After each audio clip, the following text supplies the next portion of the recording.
নিজের এই মহিলার আপন বোনের মেয়েকে সে আকাম করছে, বুঝেনি তো? এই জিনিসটা ভাইরাল। তারপরেও স্বামীর গলা ছাড়লো না, স্বামীরে ছাড়লো না, কেউরে মারতে দিল না। যে পর্যন্ত পুলিশ না আসে স্বামীর কাছে কাউরে যাইতে দিল না। স্বামীর মাথা ফেটে গেছে, যে কোনোভাবে হোক, বৃষ্টি পড়তেছে, গাছের পাতা দিয়ে নিজে ভিজতেছে, কিন্তু স্বামীরে ভিজতে দিতেছে না, সুরক্ষিত রাখার চেষ্টা করতেছে।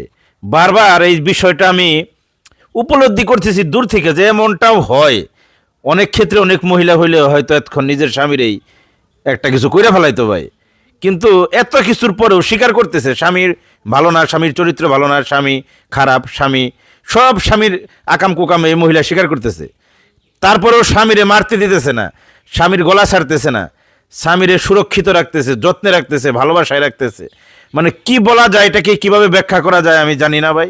আপনারা কমেন্টে আপনাদের মতামত জানাইন, এইটা শেয়ার করতে পারেন, কারণ এখানে অনেক কিছুই শেখার আছে। ধন্যবাদ সবাইকে।